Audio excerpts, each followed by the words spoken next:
Baik, sekali lagi RF Tov, selamat malam. Senang bisa kita bergabung kembali di tempat ini walaupun online ya, dan kita akan membahas kelanjutan terkait dengan pemahaman bulan Elul. Minggu yang lalu kita sudah bahas Elul itu apa, kita kaitkan, dan memang bukan hanya sekedar dikaitkan karena memang mazalnya ataupun lambangnya adalah Virgin atau Betullah gitu kan, dan kita juga sudah belajar Betullah itu apa dan bagaimana kita seharusnya memiliki kualitas Betullah karena Hashem adalah dalam tanda petik suami kita. Hubungan kita dengan Hashem itu adalah seperti suami istri ya. Hashem dari sisi yang maskulinnya dan kita seluruh umat manusia itu adalah dari sisi femininnya, sehingga kita harus memiliki kualitas Betullah. Oke. Nah, sekarang kita akan melanjutkan bulan Elul.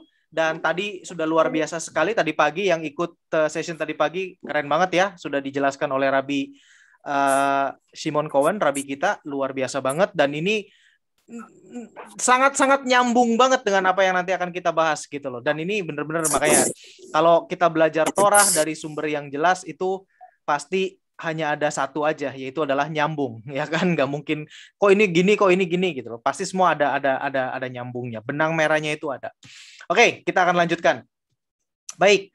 Nah, dalam bulan Elul ini sebetulnya boleh dikatakan bukan sebetulnya, bulan Elul itu memang adalah bulan yang diwarnai dengan pertobatan, ya. Kita semua tahu bahwa di dalam bulan inilah bulan terakhir sebelum kita masuk kepada hari penghakiman, Rosh Hashanah, Days of Awe tadi yang dijelaskan oleh Rabbi Cohen, yaitu adalah hari yang sangat menakjubkan dan di mana kita melakukan ataupun memberikan menyatakan di hari tersebut Hashem adalah raja, memiliki otoritas dalam hidup kita, gitu kan? Nah, tadi udah dijelaskan tuh mengenai raja Hashem memiliki otoritas dan bagaimana kita harus ngecun ataupun menyesuaikan diri dengan agenda dan juga kepentingan daripada raja, sehingga kita hidup ini itu adalah bukan untuk diri kita sendiri. Tadi kan pengajarannya tadi pagi begitu ya. Kita hidup itu bukan untuk kepentingan kita sendiri, bukan untuk mencari nama kita, bukan untuk mencari kemasyuran kita, bukan untuk mencari medali buat diri kita pribadi yang bisa dipajang di rumah kita ataupun dimanapun, atau mungkin untuk mengukirkan nama kita di sesuatu tempat gitu loh. Itu nggak salah, tetapi yang harus kita menjadi fokus hidup kita itu adalah kita harus juga menyelesaikan, dan ini yang harus menjadi agenda utama kita menjadi partner dengan Hashem dalam menyelesaikan dalam rencananya terhadap keseluruhan dunia ini. Ya, tadi rencana Hashem adalah justru atributnya, atribut kebaikan, atribut yang pernah kita bahas ya, yang tercantum di dalam 7 hukum Nuh, yang terkorespondensi di dalam 7 hukum Nuh, yaitu yang dikenal dengan Sefirot, itu harus dinyatakan dan dilakukan oleh seluruh umat manusia. Gitu ya. Nah, itu yang harus menjadi agenda kita. Nah, makanya saya meleburkan diri, saya secara pribadi meleburkan diri bahwa ya hidup saya ini memang saya harus cari kerja, memang saya harus cari penghidupan, saya harus ngurusin keluarga saya, istri dan anak-anak, mencukupi mereka, betul. Tetapi saya senantiasa ingat di dalam kepala saya ini, tujuan utama saya adalah untuk membawa rencana Hashem terjadi buat Indonesia, dan salah satunya adalah melalui wadah Bnei Noah Indonesia, agar kebenaran Tuhan dalam Torahnya untuk bangsa-bangsa dalam kerangka 7 hukum Nuh itu bisa dikenal oleh seluruh umat orang-orang Indonesia yang berbahasa Indonesia, dan mereka bisa memahami dan melakukannya. Itu yang penting. Itu tujuan utama Hashem, ya. Dan itu juga berlaku buat bangsa-bangsa lain, gitu. Oke? Seperti itu, Bapak Ibu Saudara sekalian. Ya. Nah, jadi dalam kali ini tadi kita udah singgung terkait dengan Hashem adalah raja. Nah, tapi kita akan detilkan lebih dalam lagi terkait dengan pertobatan. Itu ada 13 atau 13 gates of mercy, ada 13 gerbang daripada kasih karunia, ya. Ini yang perlu kita pahami sehingga kita bisa yakin, dan kalaupun kita kepleset namanya manusia ya, kita nggak ada yang kebal. Bahkan orang-orang seperti Musa, Moshe, seperti David, siapapun itu bisa meleset, bisa salah gitu kan. Dan ketika bersalah, jangan khawatir bahwa kita nggak diterima oleh Tuhan gitu loh. Karena 13 gerbang pertobatan ini tersedia buat kita semua. Artinya apapun pelanggaran kita itu Hashem siap, sedia, dan pasti bisa mengampuni. Nanti kita bahas ya. Jadi nggak ada lagi kekhawatiran, nggak mungkin lah Hashem ampuni kita. Nggak mungkin lah gue ini diampuni oleh Tuhan. Gue ini udah terlalu jahat, gue ini udah terlalu busuk, gue ini tidak ada yang demikian. Nanti kita lihat dengan 13 gerbang daripada kasih karunia Tuhan. Dan kenapa digunakan 13? Kenapa nggak 20? Kenapa nggak misalkan berapa ya? 50 gitu loh. Kenapa 13? Kenapa angka yang spesifik 13? Nanti kita akan belajar ya. Luar biasa di sini. Dan yang berikutnya nanti kita akan detilkan sedikit juga, itu adalah fakta bahwa kalau kita tadi pagi kita belajar bahwa Rosh Hashanah adalah kita menyatakan ya Hashem engkau memiliki otoritas dalam hidupku. Dia melambangkan adalah Hashem itu boleh dikatakan seperti raja yang duduk di tahtanya dengan segala kemegahan, dengan segala otoritasnya. Nah, tetapi bulan ini Bapak Ibu sekalian special dikatakan the king is in the field. Atau bahasa Indonesianya adalah sang raja itu sedang ada di padang. Kenapa padang? Kenapa di padang? Kenapa nggak dia diem aja di istananya? Kenapa dia harus dalam tanda petik jalan-jalan di padang? Nah, ini akan sangat menarik juga. Kita akan bahas satu persatu ya. Oke, kita maju terkait dengan pertobatan. Oke. Kita akan bahas 13 gerbang daripada pertobatan ya. Nah, sekarang tadi saya sudah singgung, kenapa kok 13? Ya kan, kenapa nggak ngambil 15? Kenapa nggak ngambil 20? Kenapa nggak ngambil 100? Angka yang keren gitu loh. Apakah 13 cukup pertanyaannya gitu kan? Apakah benar-benar dengan 13 gerbang itu, tadi kan saya bilang bahwa apapun kesalahan kita, gerbang-gerbang itu bisa kita masuki untuk meminta pengampunan Tuhan, untuk meminta forgiveness, untuk meminta belas kasihan, pengampunan daripada Hashem. Ada 13 gerbang gitu loh. Dan kenapa harus 13? Apakah cukup? Sementara kesalahan itu kalau mau dihitung jenisnya, kan pasti akan mungkin ribuan kali ya. Tapi kenapa? Nah, ini rahasianya. Pertama, angka 12, kita berangkat dari angka 12 dulu. Angka 12 itu melambangkan keterbatasan, terukur, dan unsur yang alamiah. Itu angka 12. Ada 12 suku Israel. Jelas, 12 suku Israel. Ada 12 bulan dalam 1 tahun. Dengan masalnya masing-masing. Dan itu senantiasa sepanjang umur bumi, sampai dengan nanti kita masuk kepada kekekalan, 12 itu tetap ada. Israel juga 12. Nggak akan pernah menjadi 11, nggak akan pernah menjadi 20, nggak akan pernah apa segala macam, nggak ada. Ya, senantiasa 12. Jadi 12 itu adalah melambangkan keterbatasan, sudah pasti, konstan, terukur, dan sesuatu yang alamiah. Oke, 12. Tetapi 13, Bapak Ibu Saudara sekalian, itu melambangkan infinity. 13 itu melambangkan infinity, yaitu Hashem sendiri, Bapak Ibu sekalian. Ya, jadi 13 ini boleh dikatakan memiliki menyimbolkan hal yang sama dengan angka 8. Angka 8 itu kan juga infinity ya. Angka 8 di dalam pemahaman kita gitu loh. Dan 13 ini juga sama, gitu ya. Dan yang uniknya lagi di sini 13 itu adalah angka echad. Ketika kita berkata bahwa Hashem echad itu memiliki nilai 13. Jadi Hashem yang echad itu kata echad ini memiliki gematria, memiliki nilai 13. Dapat dari mana? Bisa dilihat dengan mudah. Angka alef, kata alef itu kan nilainya 1, lalu huruf huruf het itu adalah 8, dan yang terakhir dalet itu 4, 1, 8, 4, 13. Artinya di sini apa Bapak Ibu sekalian? Hashem dengan ketidakterbatasannya itu berkata bahwa aku buka 13, artinya ini gerbang yang tidak terbatas untuk apapun masalahmu. Kalau kamu salah, apapun itu jenisnya, come over, sini datang. aku akan mengampuni. Ya, jadi inilah kenapa disebut 13 dan sekaligus menjawab apakah 13 cukup? Pelanggaran kan pasti jumlahnya lebih dari 13, bahkan bisa jutaan. Apapun itu. Karena justru 13 ini adalah melambangkan infinity. Bahkan amit-amit ya, amit-amit. Bahkan kalaupun sampai pelanggaran itu senantiasa berevolusi, berubah-ubah sampai nggak bisa diukur pun, Hashem sanggup mengampuni. Intinya itu Bapak Ibu sekalian. That's why, itulah sebabnya kenapa digunakan angka 13.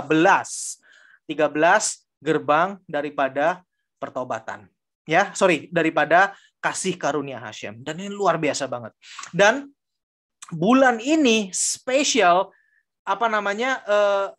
intensitas daripada ke-13 gerbang ini akan lebih meningkat. Jadi bukan berarti 13 gerbang 13 gerbang kasih karunia ini daripada Hashem ya, the 13 gates of mercy ini bukan artinya hanya dibuka di bulan Elul. Jangan salah ya. Sekali lagi saya katakan, 13 gerbang ini tidak hanya dibuka di bulan Elul.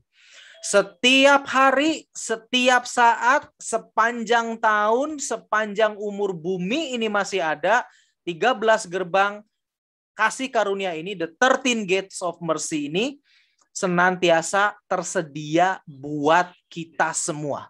Senantiasa tersedia buat seluruh umat manusia, Bapak-Ibu sekalian. Nah, spesifik di bulan Elul ini intensitasnya lebih kuat gitu loh. Hashem akan memberikan, memang karena mazalnya demikian, maka ya kita rasa kita ingin bertobat juga lebih kuat, ada dorongan tertentu dari Hashem juga. Hashem gunakan berbagai macam cara dan berbagai macam unsur yang ada di dunia ini untuk mendorong manusia juga untuk bertobat. That's what happened, itulah yang terjadi di bulan Elul ini, Bapak-Ibu sekalian. Paham ya? Jadi sekali lagi, bukan berarti 13 Gates of Mercy ini hanya dibuka di bulan Elul. Tidak. Di bulan Elul ini intensitasnya lebih tajam, lebih kuat gitu loh. Paham ya? Jadi ini maka dari itu bulan Elul itu memainkan peran sebagai bulan persiapan untuk itu tadi, menyambut dan mempersiapkan umat manusia untuk berkata bahwa Hashem, engkaulah rajaku. Aku siap menerima otoritasmu seperti yang tadi pagi dijelaskan. Ya, ini fungsinya. Saya harap bisa dimengerti Bapak-Ibu sekalian. Kita bahas ya lanjutannya. Nah, sekarang apa aja sih 13 dan dari mana asalnya sumbernya 13 gerbang kasih karunia Hashem ini? Itu ada di dalam Shemot atau kitab Keluaran pasal 34 ayat 6 sampai 7. Nah, saya berikan background sedikit, saya berikan latar belakang sedikit. Ini adalah peristiwa ketika Moshe meminta anugerah dari Hashem, meminta belas kasihan dari Hashem untuk Bnei Israel, untuk bangsa Israel setelah peristiwa lembu emas. Itu Bapak-Ibu sekalian. Konteksnya. Nah, Hashem mengampuni dan di situ kan ada dijelaskan sebenarnya Moshe juga berkata, jangan sampai engkau nggak berjalan bersama dengan kami, kalau engkau tidak besertaku, aku tidak akan mau pergi segala macam. Dan Hashem berkata, oke, aku ampuni dan aku akan tetap bersama dengan orang Israel. Dan disinilah ke-13 gerbang kasih karunia Hashem itu dijelaskan. Ya, jadi sumbernya dari sini, dasarnya. Kita baca di sini dikatakan apa? Faya'afor Hashem al-Panaf. Terjemahnya adalah dan Hashem lewat di hadapannya, ya kan? Di hadapan siapa? Di hadapan Moshe Rabbeinu. Fayikra dan berseru, Hashem, Hashem el-Rahum. Lalu lanjutnya apa? Setelah el-Rahum, Fechanun el-Rahum Fechanun. Erech Apayim. Erech Apayim, Veraf, Chesed, Ve'emet. Ya kan? Di situ dikatakan seperti itu. Hashem, Hashem, Tuhan Maha Pengasih. Rahat, El-Rahum. Ya kan? Maha Penyayang dan murah hati. Panjang sabar dan besar kebaikan juga kebenarannya. Oke? Lanjut. Notser Chesed La Alafim. Begini dikatakan kan? Nose Afon. Vapesha, Vechata'ah. Vechata'ah di sini. Nanti kita jelaskan di sini. Venakeh lo yonakeh. Foket. Avon avot albanim fa'al bnei banim. Al shileshim fe'al ribaim. Menjagai kebaikan untuk ribuan orang, artinya kebaikan untuk ribuan orang itu senantiasa tersedia, siapapun mereka, ya. Mengampuni kesalahan, di sini dikatakan nose avon, ini adalah kesalahan ini ya, kejahatan gitu ya, avon. Ingat ya, di sini disebutkan 3 jenis pelanggaran yang bisa dilakukan oleh manusia. Avon, pesha, khatat. Kalau Bapak Ibu Saudara sekalian lupa, silakan bisa nanti review 3 jenis-jenis pelanggaran. Ada di situ. Avon itu apa, pesha itu apa, khatat itu apa. Sudah pernah dibahas tahun lalu. Ya, silakan direview kembali. Jadi berbagai macam jenis pelanggaran, baik itu avon itu kesalahan dan kejahatan, emang orang itu niatnya memang jahat gitu loh. Ya kan, benar-benar berniat jahat sekali. Ataupun pemberontakan. Pemberontakan itu artinya tidak terhadap orang lain, tetapi terhadap Hashem. Sengaja melanggar untuk memberontak terhadap Hashem. Itu pesha. Dan khatat, atau yang saya terjemahkan bukan dosa, khatat itu adalah kelalaian. Namanya khatat, khet, meleset. Ya kan? Tujuannya baik, tapi ternyata meleset. Nah, gitu. Itu khatat. Semua jenis kemungkinan yang bisa dilakukan oleh manusia, pelanggaran-pelanggaran manusia, Hashem sanggup ampuni. Ini makanya dikatakan situ kan. Tetapi, nah ini yang kita perlu ingat. Akibat dari pelanggaran tidak semua disingkirkannya. Jadi Bapak Ibu sekalian, jangan menganggap sepele pelanggaran. Jangan mentang-mentang, pesannya di sini adalah jangan mentang-mentang, oh ya Hashem penuh dengan belas kasihan kok. Oh ya Hashem Maha Pengampun kok. Benar. 13 gerbang belas kasihan Hashem terbuka untuk saya setiap hari. Benar. Betul Bapak Ibu sekalian. Tapi di sini Hashem sendiri berkata bahwa tetapi akibat daripada pelanggaran tidak semua disingkirkannya. Ya, artinya manusia akan menanggung juga akibat kesalahannya. Contoh paling gampang adalah David HaMelech. Berkali-kali kita membahas tentang Daud, tentang David HaMelech, bagaimana Hashem mengampuni dosanya, bagaimana Hashem mengampuni pelanggarannya, bagaimana nabinya sendiri berkata, "Ya, aku ampuni kamu." Tetapi lihat, akibat dari pelanggarannya tetap dia terima. Ya, jadi hati-hati dalam bertindak, jangan sampai kita sembrono, ceroboh segala macam sehingga kita mau tidak mau kita harus menerima itu. Kita jatuh ke dalam kategori yang tidak bisa kita kita harus terima gitu loh. Ya. Dan utamanya kalau kita sesuatu yang kita harus tanggung itu adalah biasanya yang terkait dengan sesama manusia. Yang terkait dengan sesama manusia. Contohnya Daud yang dilakukan apa? Dia merencanakan pembunuhan Uria kan. Itu maka yang dia harus bayar. Pemberontakan dia terhadap Hashem dalam arti dia tidak peduli dengan Hashem walaupun Hashem berkata jangan lakukan itu, Raja Daud tetap melakukannya, itu kan pemberontakan. Diampuni oleh Hashem, tetapi karena ada akibat daripada perbuatan yang dilakukannya, 1 nyawa hilang, itu bayarannya ngeri Bapak sekalian. Ya, Daud mengalaminya. Ya, jangan sampai kita juga mengalami hal yang demikian. Oke, maka dari itu jangan juga mentang-mentang 13 gerbang pertobatan senantiasa terbuka maka kita semena-mena. Itu adalah salah. Itu adalah sikap hidup yang salah sama sekali. Ya, kita lanjutkan. Ia akan menilai orang tua, anak, cucu sampai generasi ketiga dan keempat. Ya, ini kita sudah bahas. Kita juga sudah ngerti bahwa ini adalah artinya kalau seorang anak ngelihat kesalahan orang tuanya nggak bertobat, dia juga akan kena tuntut gitu kan. Cucu juga ngelihat kesalahan bapak dan kakeknya sampai generasi keempat dan nggak bertobat, kamu juga salah. Nah, tetapi kalau generasi selanjutnya, kenapa tidak Hashem berkata sampai generasi kelima, keenam, ketujuh? Karena biasanya seorang itu kita cuma bisa ngelihat sampai generasi keempat, gitu kan. Setelah itu ya nggak akan pernah lihat. Jadi tidak ada contoh gitu loh, sehingga tidak bisa dianggap bertanggung jawab. Oke, kita nggak bahas itu, tapi yang jelas kita akan bahas apa saja gerbang-gerbang daripada kasih karunia Hashem yang kita bisa dapat dari Shemot 34 ayat 6 sampai 7 ini. Ini gerbang-gerbangnya Bapak Ibu sekalian. Yang pertama adalah dari kata El. Dikatakan di situ kan, Vayafor Hashem al-Panaf, Vayikra Hashem El Rahum. Ada kata El di situ. El itu artinya kan singkatan atau bentuk singkat daripada Elohim. Elohim ini atributnya adalah besar, majesty, powerful gitu kan, adil, menguasai seluruh alam semesta, itu Elohim.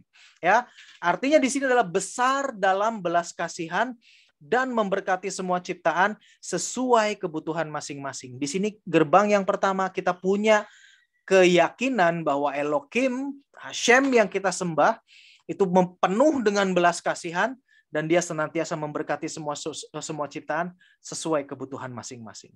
Ya, jadi ini adalah assurance ataupun juga jaminan buat kita bahwa kita nggak perlu takut menghadap kepada Elohim, kepada Hashem, kepada Tuhan kita. Oke, yang kedua, Rahum.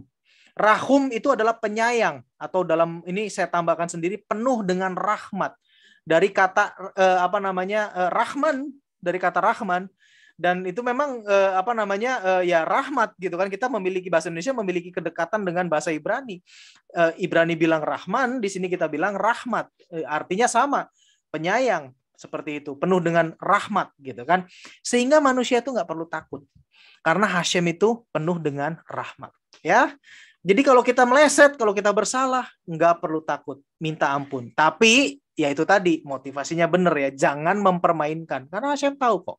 Kalau orang mempermainkan ya kadang-kadang kita aja bisa tahu kan kalau ada orang yang istilahnya air mata buaya sama kita, minta maaf tapi sebetulnya enggak. Apalagi Hashem. He knows exactly. Jadi jangan main-main dengan Hashem. Jangan main-main dengan rahumnya Hashem. Jangan dengan penuh rahmatnya Hashem ini juga ya. Datang dengan motivasi yang baik, dengan ketulusan, dan memang benar bahwa kita memang menyesali segala kesalahan yang pernah kita buat. Do it gitu loh. Percayalah, Hashem penuh dengan rahmat. Itu gerbang kedua, Bapak Ibu sekalian. Gerbang ketiga, Vechanun, dari kata yang tadi itu dikatakan kan diucapkan sendiri oleh Hashem kepada Moshe. Vechanun ini baik. Ya, bahkan jika manusia sudah bersalah, Hashem itu baik. Nggak ada manusia bersalah terus bilang, sorry ya, tiada maaf bagimu. Sorry, mohon maaf Ferguson, sudah selesai waktumu. Nggak ada, Bapak Ibu sekalian. Hashem itu baik. Tapi sekali lagi, sebagaimana tadi diperingatkan, jangan sembarangan dengan kebaikan Hashem. Jangan mentang-mentang dia baik terus kita bilang, ya udah bodo amat lah. Ya itu salah kita sendiri. Karena walaupun Hashem baik ya, dan ini juga kan 13 gerbang, namanya gerbang itu bisa kebuka dan bisa ketutup. Nah, ada kalanya gerbang itu ketutup. Kita pernah bahas kan bagaimana ketika gerbang itu tertutup buat kita. Artinya Hashem sudah bohwat, bahasa Hokkiannya itu udah bohwat gitu. Ini sih udah kayaknya udah kelar nih. Udahlah, selesaikan saja. Gitu kan. Nah, jangan sampai seperti itu. Nah, hal itu terjadi, gerbang itu bisa tertutup buat kita kalau kitanya main-main. Kalau kitanya yang anggap enteng, iyalah Hashem baik kok, tenang aja, nggak apa-apa, begini juga salah, ya aku tahu ini salah, aku lakukan juga, kan aku bisa minta ampun, kan seperti itu. Nah itu yang justru membuat gerbang tersebut nantinya akan tertutup buat kita. Jangan tanyakan kepada saya sampai berapa kali Moreh bisa begitu, nggak ngerti, saya bukan Hashem. Tetapi yang bisa saya berikan kepada Bapak Ibu sekalian adalah jangan sekali-kali bermain-main dengan itu. Karena kita nggak pernah tahu apakah sekali, apakah 2 kali, apakah 3 kali. No, itu yang pertama. Dan yang kedua yang lebihnya seharusnya kita bisa miliki dalam kehidupan kita adalah rasa hormat kepada Hashem. Hashem yang begitu luar biasa, penuh dengan kasih sayang, penuh dengan rahmat, sangat baik. Bahkan ketika kita lagi ada di bawah pun, jangan sekali-kali kita disrespect dia. Jangan sekali-kali kita cemooh dia dengan tindakan kita yang semena-mena. Itu aja Bapak Ibu sekalian. Ya. Oke, jadi jangan ada pertanyaan seperti itu, ya itu konyol kalau buat saya sih. Itu istilahnya artinya pengen ngetes, ya silakan aja tes sendiri. Resiko tanggung sendiri. Oke, lanjut. Ereh apayim, yaitu panjang sabar, tidak lekas marah bagi orang benar. Ya, jadi kalau kita masuk kategori orang benar, kita udah belajar, yang orang benar itu kan orang sadik, ya kan, orang saleh. Tadi pagi kita udah belajar. Rambam Rabi Cohen menjelaskan lagi. Rambam mengajarkan bahwa non-Yahudi, Bnei Noah bisa masuk kategori orang saleh kalau kita menjalankan 7 hukum Nuh dan berkata bahwa ini adalah diperintahkan oleh Hashem melalui Moshe di Sinai. Itu kan? Nah, itu kita, golongan kita Bapak Ibu sekalian. Buat kita, itu Hashem itu panjang sabar, nggak lekas marah. Tenang aja. Ya, jadi bukan berarti kita sembarangan sekali lagi ya, tapi yang jelas kalau kita merasa bahwa aduh ini nanti aku nggak berkenan nih kepada Hashem, itu nggak ada. Nggak ada Bapak Ibu sekalian ya. Minta ampun saja, nyatakan kesalahan kita, kalau kita kepleset apapun itu, Hashem akan ampuni. Lalu bagaimana? Apakah hanya bagi orang benar saja, bagi kita saja? Tidak Bapak Ibu sekalian. Diulang di dalam yang gerbang yang kelima, ereh apayim ini juga termasuk bagi orang jahat. Kita udah belajar di dalam pembahasan Tehillim, dikatakan di situ oleh Daud sendiri, diajarkan oleh Daud bahwa orang benar, orang jahat itu seolah-olah jalannya itu sukses terus. Dia menjalankan ini bisa, menjalankan itu bisa, seolah-olah hak Hashem tidak ada penghakiman. Betul kan? Ingat kan? Ya. Dan mereka bahkan sampai berkata bahwa Hashem itu nggak ada. Tapi tetap Hashem panjang sabar, tapi tetap Hashem tidak lekas marah. Karena tujuan daripada Hashem adalah diberikan kesempatan seluas-luasnya, sepanjang-panjangnya bagi setiap manusia untuk bisa bertobat. Begitu Bapak Ibu sekalian. Oke, lanjutkan gate yang ke-6 atau gerbang yang ke-6. Veraf chesed, besar kebaikannya. Chesed itu kan kebaikan, veraf itu besar. Ya, dan besar kebaikannya. Jangan khawatir, nggak akan pernah habis daripada Hashem. Ya, kita akan senantiasa menerima kebaikan dari Dia. Yang ketujuh, ve'emet, tapi Dia juga benar. Makanya percayalah dan lakukanlah semua yang menjadi bagian kita. Mitzvah-mitzvah kita dalam kerangka 7 hukum Nuh untuk Bnei Noah, lakukan. Karena itu adalah ve'emet, itu adalah benar. Ya, bukan apa KW. Seriusan, ini asli, ini original, gitu ya. Jadi nggak usah khawatir. Yang ke-8, noser chesed, dan kebaikannya itu selalu tersedia. Dia baik, tapi mungkin ada orang yang berkata, aduh, kayaknya udah habis nih kebaikannya buat saya. Saya udah terlalu sering bolak-balik, ngawur lagi, ke sini lagi, mencong ke kanan, mencong ke kiri. Habis kali kebaikannya buat dia. Gerbang yang ke-8 berkata, noser chesed. Kebaikannya selalu tersedia. Bagi siapa? La alafim. Buat ribuan orang. Kenapa ribuan orang? Artinya bukan berarti hanya ada kuota tertentu ya Bapak Ibu sekalian. Bukan artinya ada cuman segini 1000 ini aja setelah itu selesai gitu, nggak ada. Artinya di sini adalah banyak deh pokoknya gitu loh. Ya. Banyak deh. Sanggup deh gitu loh. Semua manusia akan selalu tersedia kebaikannya bagi semua manusia. Itu maksudnya. Ya. Lanjut yang ke-10, gerbang yang ke-10, apa di sini dikatakan nose afon, mengampuni kejahatan. Afon yang adalah memang kejahatan yang benar-benar jahat, degil orangnya, memang niatnya jahat, bisa diampuni, tetap bisa diampuni, ya. Lalu apa? Fepesya, pelanggaran pun juga diampuni, dan Vehataah, head yang meleset pun diampuni. Jadi ini bicara berbagai macam jenis pelanggaran yang mungkin dilakukan oleh manusia. Baik itu avon, lahir daripada kejahatan yang ada di dalam dirinya karena dikuasai oleh kejahatan, memberontak, pesya, ataupun head, lalai. Apapun jenis pelanggarannya, Hashem sanggup dan pasti bersedia mengampuni. Ya, jadi jangan berkata, aduh kalau yang begini mah, pelanggaran jenis begini mah kayaknya udah nggak mungkin diampuni oleh Hashem deh. Lalu Hashem atau siapa yang jadi Tuhan sih? Lu atau Tuhan gitu kan? Sementara Tuhannya sendiri berkata, apapun jenisnya, yang penting kamu bertobat, Mari, yang penting kamu menyesal. Mari, yang penting kamu benar-benar mau memperbaiki diri. Aku sediakan pengampunan bagimu. Itu Tuhan loh. Dan ini dikatakan dalam kitab apa? Shemot. Dikatakan dalam di padang gurun Sinai. Jadi kalau ada pengajaran yang berkata bahwa Tuhan yang di padang gurun Sinai itu yang menyatakan diri kepada Israel itu jahatnya minta ampun, itu yang ngawur karena dia nggak ngerti gitu kan. Lihat ini semua. Apapun yang di sini kan beda banget dengan yang diajarkan yang diklaim oleh yang pengajaran itu tadi kan, bahwa Tuhannya yang di padang gurun mah kejam, bengis, galak, wah apa segala macam lah, very negatif. Nggak ada ampun. Mana? Ini semua tuh dikatakan di sini. Ya kan? Yang penting kita datang, itu aja, gitu kan? Dan di sini tidak dikatakan apa-apa terkait dengan darah-darahan, nggak ada. Ya kan? Jadi nggak ada gitu. Yang penting datang aja minta ampun kepada Hashem. Oke? Dan yang terakhir adalah nakeh, dan memberikan pengampunan. Apapun masalahmu, apapun pelanggaranmu, jujur sama Hashem, lakukan yang baik, bertobat, tesyuva, putar balik, minta ampun, dan Hashem akan ampuni. Ini 13 gerbangnya. Ini adalah jaminan buat kita. Jadi Bapak Ibu Saudara sekalian, dengan ke-13 gerbang ini, 13 tadi kita udah belajar, kenapa mesti 13 kan? Ini adalah jaminan buat kita. Bahwa jika pun kita meleset, nggak usah khawatir.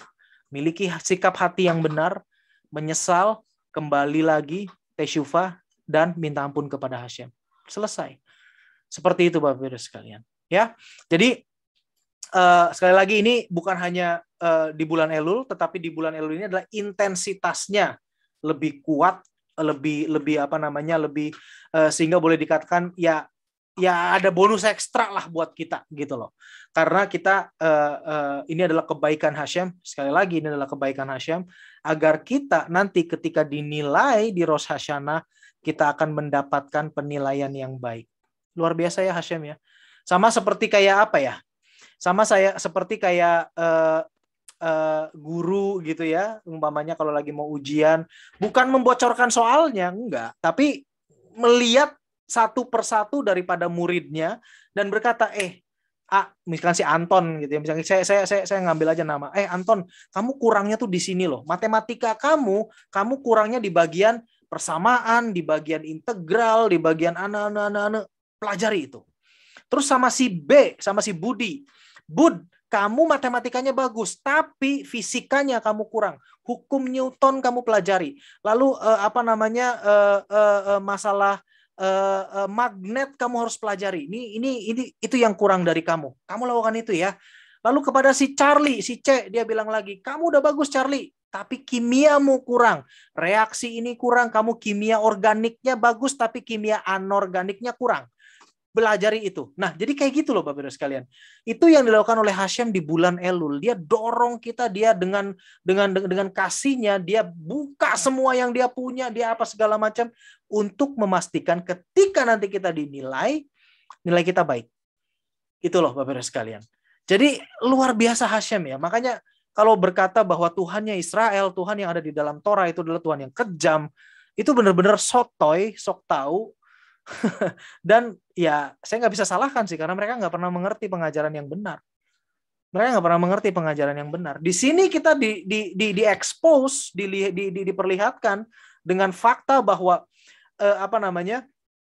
pada saat menjelang penghakiman, 1 bulan menjelang penghakiman, penilaian, Hashem berikan 1 bulan full, buka semua gerbangnya, kekuatannya juga dia dorong manusia untuk bisa bertobat segala macam. Kalau Hashem itu adalah benar seperti yang dikatakan oleh sebagian orang itu ya, yang berkata itu Tuhan yang di dalam Torah itu adalah Tuhan yang bengis, Tuhan yang jahat, Tuhan yang itu, mana peduli dia. Oh, mau itu ya, mau penghakiman, rasain lo, gua hakimi lo sini lo, gua sikat lo semua, kan kira-kira gitu, bener nggak? Dan bahkan enak-enak aja dia bilang, dia tiba-tiba lagi kita tidur gitu, gue bikin penghakiman sekarang, gue kan hakimnya, gue yang menguasai dunia, lu mau apa? Gue bikin sekarang nih, kamu nggak bisa kemana-mana kan? itu kalau hakim yang jahat tuh seperti itu. Tapi ini sampai dengan detik-detik terakhir boleh kita bilang, senantiasa dia berikan kesempatan, senantiasa dia buka lebar-lebar. Apakah itu bukan Hashem yang baik? Apakah itu bukan Tuhan yang baik?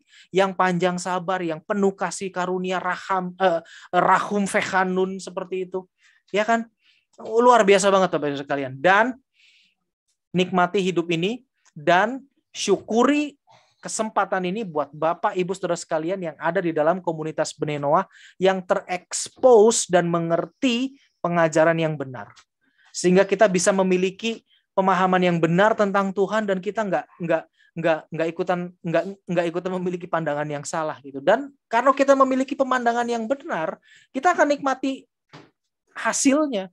Bayangkan kalau kita cuma Bapak sekalian, pemahaman kita kalau Hashem itu yang sosok yang bengis, yang senantiasa menuntut gitu kan, bukan maha pengasih tapi maha penuntut gitu kan.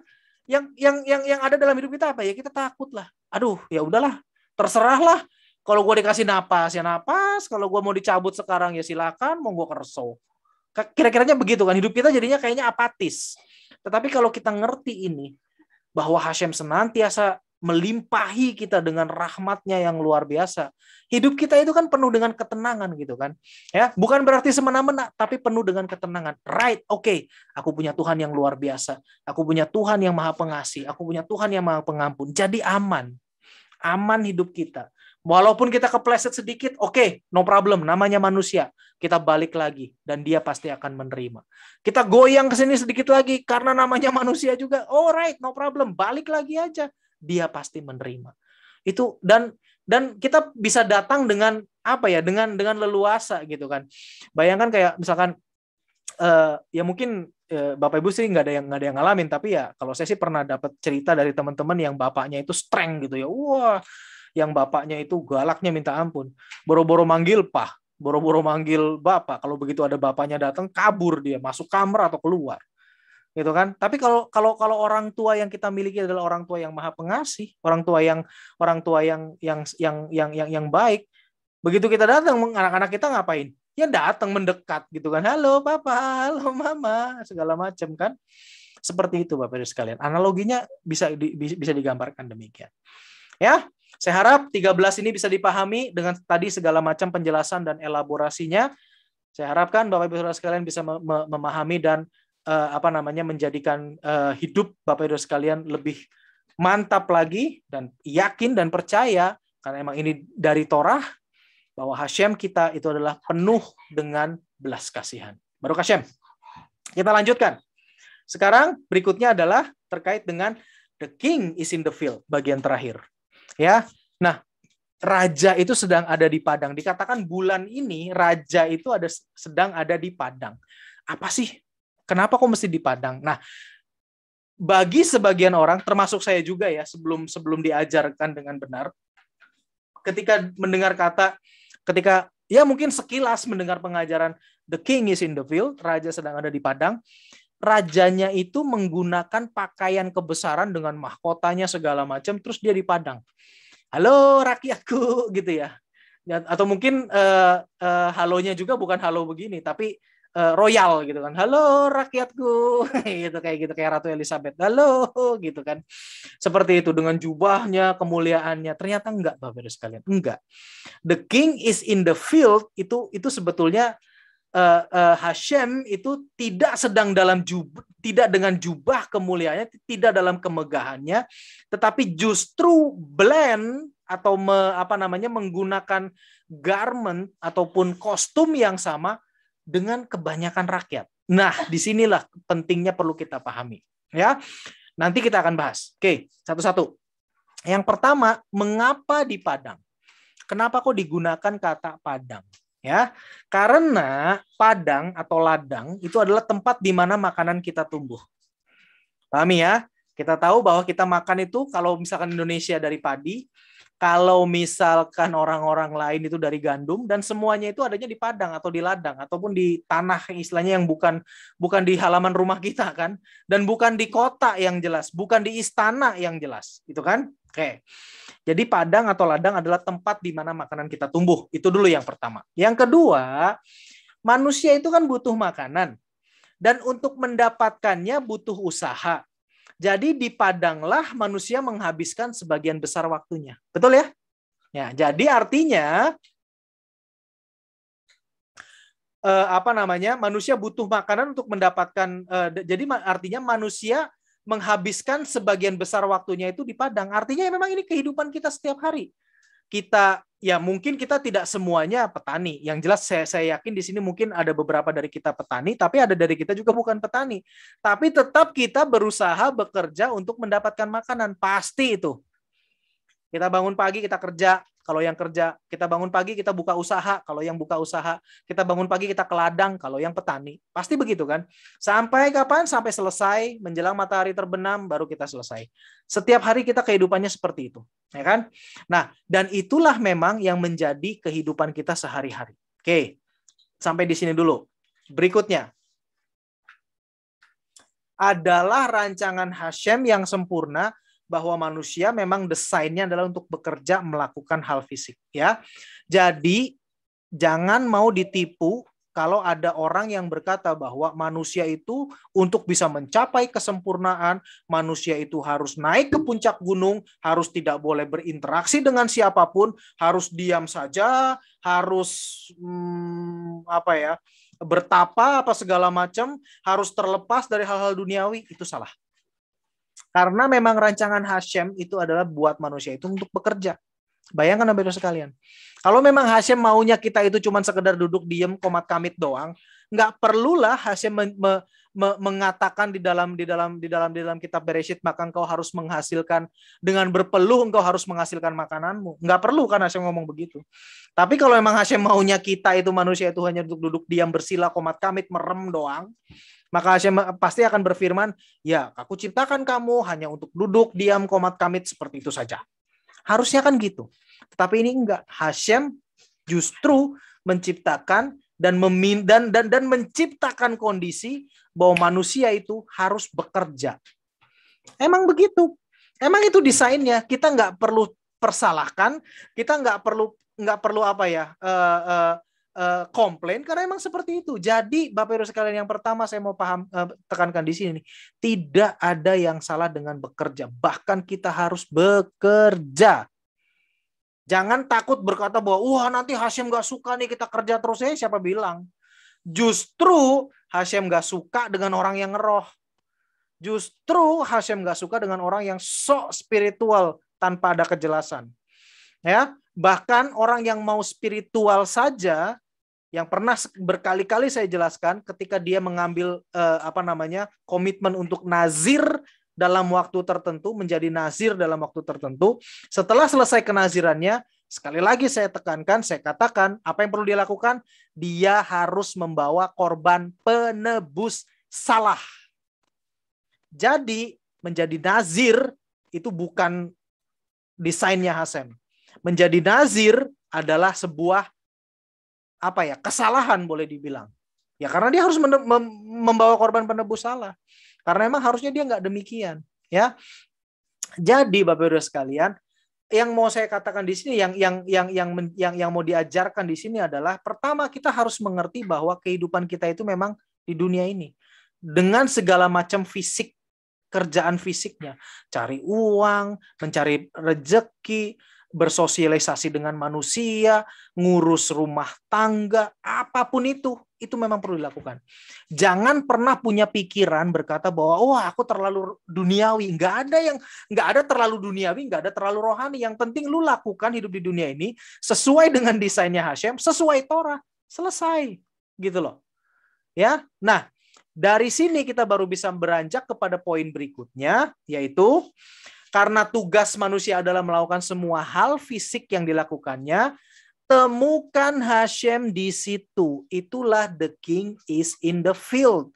Artinya di bulan ini, Bapak Ibu sekalian, selagi kita melakukan kerjaan-kerjaan kita, aktivitas fisik kita, temukan Hashem di situ. Hashem akan dalam tanda petik menyatakan dirinya di dalam hal-hal fisik yang kita lakukan. Gitu Bapak Ibu sekalian. Artinya demikian. Ya, artinya kita dedikasikan Semua pekerjaan fisik kita itu untuk Hashem, lebih lagi di bulan ini gitu loh. Kalau kita melakukan transaksi bisnis, lakukan. Tapi kita lakukan dengan penuh kesadaran bahwa kita harus sesuai dengan Torah. Dan ketika kita melakukan itu, Hashem, biarlah namamu dimuliakan di sini. Aku lakukan dengan benar, semua kondisinya benar, pajaknya aku nggak ngemplang, nggak ada yang dirugikan, tidak ada korupsi di sini segala macam. Ini semua untukmu Hashem, ini semua aku lakukan karena engkau perintahkan. Itu loh intinya Bapak-Ibu sekalian. Itulah intinya, the king is in the field. Kita punya kesadaran bahwa di dalam setiap tindakan-tindakan kita yang fisik ini, di dalam setiap tindakan kita yang merupakan hal yang di dunia ini, Hashem ada di situ. Jangan pernah berpikir bahwa terpisah. Ini mah gue lagi di toko. Ini mah gue lagi di kantor. Udahlah, Hashem mah nggak ada di kantor. Jangan pernah berpikir begitu. Dan itu adalah pemikiran yang salah, Bapak-Ibu sekalian. Justru di bulan ini makin tingkatkan kesadaran kita. Ketika kita di kantor, ketika kita melakukan tindakan bisnis, ketika kita buka toko, ketika kita buka gudang kita, ketika kita buka bisnis kita, pahami, sadari Hashem ada di situ. Dan sehingga kita bisa melakukannya lebih lagi luar biasa sesuai dengan 7 hukum Nuh, dan kita dedikasikan untuk Hashem. Itulah makna daripada the king is in the field. Dan sekali lagi, ini tidak hanya berlaku di bulan Elul, tetapi setiap hari, setiap saat senantiasa kita lakukan. Di bulan Elul, intensitasnya lebih buat kita. Intensitasnya lebih buat kita. Itu aja. Dalam rangka persiapan untuk menuju Rosh Hashanah. Ya, baik Bapak-Ibu sekalian. Terakhir, oke. Bulan Elul itu pewahyuan Hashem, dan melalui apa yang kita kerjakan itu lebih intens. Dan Hashem, tadi saya bilang, tidak memakai pakaian kebesarannya. Dia mengenakan pakaian biasa. Ini yang dikatakan oleh Alter Rebbe itu dalam Likutei Torah, dalam pengajarannya yang dicatat dalam Likutei Torah. Artinya apa?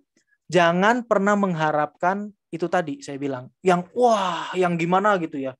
Kalau raja datang ke ke Padang itu pasti akan megah gitu. Kita mengharapkan mujizat gitu yang bagaimana? Enggak ada.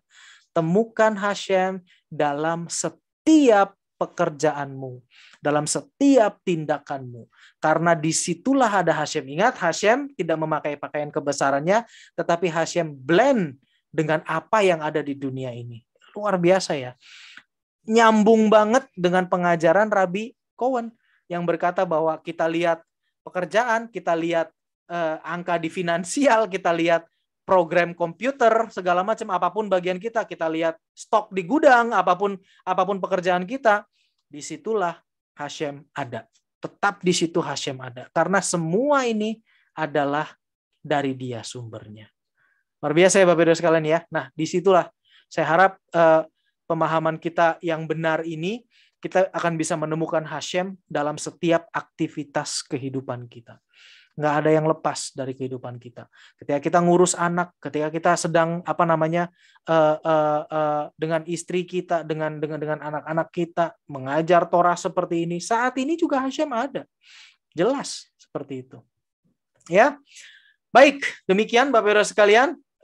Pengajaran malam ini semoga bisa lebih lagi melengkapi kita di dalam bulan Elul ini. Dan yang penting bukan hanya untuk bulan ini saya bilang, tetapi untuk keseluruhan dan untuk bekal kita tahun depan dan tahun-tahun selanjutnya sampai Masyiah dinyatakan.